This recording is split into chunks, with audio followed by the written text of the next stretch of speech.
भारत के सबसे रोमांचक गेमिंग प्लेटफॉर्म विंजो पर हैं 70 से भी ज्यादा गेम्स। तो खेलो अपने मनपसंद गेम्स और रोज जीतो करोड़ों के इनाम। Download now from winzogames.com। Game में वित्तीय जोखिम शामिल है और इसकी आदत लग सकती है। जिम्मेदारी और अपनी जोखिम पर खेलें। महज 23 साल की उम्र में हंसते हुए फांसी को गले लगाने वाले शहीद भगत सिंह के आखिरी पल कैसे बीते थे और अंग्रेज उस युवा से कितना खौफ खाते थे, आज आपको हम बताते हैं। ये वो तहखाना है जहां अंग्रेजी हुकूमत ने शहीद भगत सिंह को फांसी से पहले रखा था। 8 अप्रैल 1929 को जब भगत सिंह और बटुकेश्वर दत्त ने सेंट्रल असेंबली में बम फेंका था तो दोनों को गिरफ्तार कर लिया गया था। 2 महीने तक चले केस के बाद 12 जून 1929 को भगत सिंह को दोषी करार दिया गया और उन्हें फांसी की सजा सुनाई गई थी। जानकारी के मुताबिक 23 मार्च 1931 को लाहौर जेल में भगत सिंह को फांसी दी जानी थी। पंजाब की मियांवाली जेल में जब भगत सिंह को शिफ्ट किया जाना था तब एक दिन के लिए भगत सिंह को वाइस रीगल लॉज के इसी तहखाने में रखा गया था। इस तहखाने में ना तो खिड़कियां थी, ना ही किसी के आने जाने की इजाजत, यानी काल कोठरी। लेकिन अंग्रेजों को शायद इस कोठरी की दीवारों पर भरोसा नहीं था और भगत सिंह से खौफ इस कदर था कि इस तहखाने में हर वक्त सुरक्षा कर्मियों की तैनाती रहती थी। कोठरी के चारों ओर बंदूकधारियों का सख्त पहरा होता था।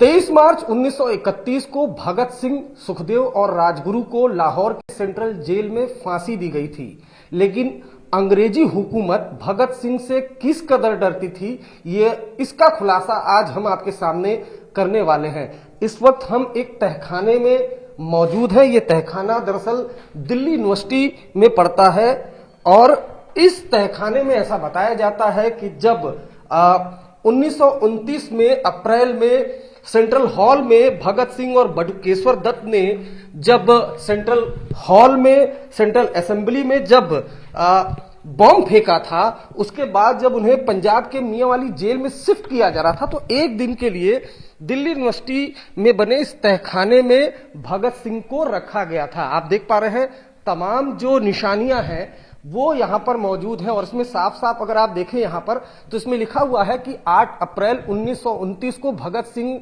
और बटुकेश्वर दत्त ने सेंट्रल असेंबली में जो बॉम्ब फेंका था उसके बाद किस तरीके से अंग्रेजी हुकूमत के कहे तो एक तरीके से हड़कंप मच गया था। उसके बाद बाकायदा इसमें पूरी कहानियां लिखी हुई हैं कि जो वाइस रीगल लॉज है, इसको दरअसल वाइस रीगल लॉज कहा जाता है। जब पंजाब की मियांवाली जेल में ट्रांसफर किया जा रहा था तो एक दिन के लिए भगत सिंह को इस तहखाने में रखा गया था जहां कोई खिड़की नहीं थी, यानी पूरा जो ये तहखाना था और काफी अंदर जाकर ये तहखाना है और यहीं पर भगत सिंह को रखा गया था। अंग्रेजी हुकूमत इतना डरती थी। यहाँ पर जो तमाम आप चारपाइयां देख पा रहे हैं वो यहाँ पर रखी हुई हैं, भगत सिंह से जुड़ी यादें रखी हुई हैं। आज 23 मार्च है और भगत सिंह को 23 मार्च को ही फांसी की सजा दी गई थी। शिक्षा मंत्री इस पूरा कमरा इसका उद्घाटन करेंगे ताकि जो युवा है वो जान पाए कि किस तरीके से आजादी के लिए संघर्ष किया था भगत सिंह ने। ये पूरा कमरा आप देख पा रहे हैं, भगत सिंह की बाकायदा तस्वीर भी यहाँ पर लगी हुई है और चारपाइयां रखी हुई हैं। दूसरी तरफ अगर हम आपको दिखाना चाहेंगे तो किस कदर अंग्रेजी हुकूमत भगत सिंह से डरती थी, ये आप देखिए। ये एक छोटी सी खिड़की है, ऐसा बताया जाता है कि उस दौरान इसमें लिफ्ट हुआ करती थी और यहीं से भगत सिंह के लिए खाना आता था। जबकि यहाँ पर अगर आप देखें तो यहाँ पर जो अंग्रेजी हुकूमत थी, ब्रिटिश सेना थी, उस दौरान के जो पुलिस अफसर रहे होंगे उनकी ये पूरी पगड़ियां यहाँ पर जो खाकी कलर की है वो रखी हुई है, चारपाइयां रखी हुई हैं। तो यहीं पर जब उनको सजा सुनाई गई थी भगत सिंह को, जो सेंट्रल असेंबली में 8 अप्रैल 1929 को बॉम्ब फेंका था, उसके बाद जब उनको सजा सुनाई गई थी तो जो पंजाब, जो पाकिस्तान में आप यहाँ पर देख पा रहे हैं कि जो मियांवाला इन पंजाब में जो जेल में था, जब उनको ट्रांसफर किया जा रहा था, तो आप इससे अंदाजा लगा सकते हैं। कुछ और हम भगत सिंह से जुड़ी आपको चीजें दिखाएंगे। दरअसल इसको थोड़ा मॉडिफाइड कर दिया गया है, लेकिन ये किस तरह से, ये देखिए ये टॉयलेट है जिसे भगत सिंह ने यूज किया था।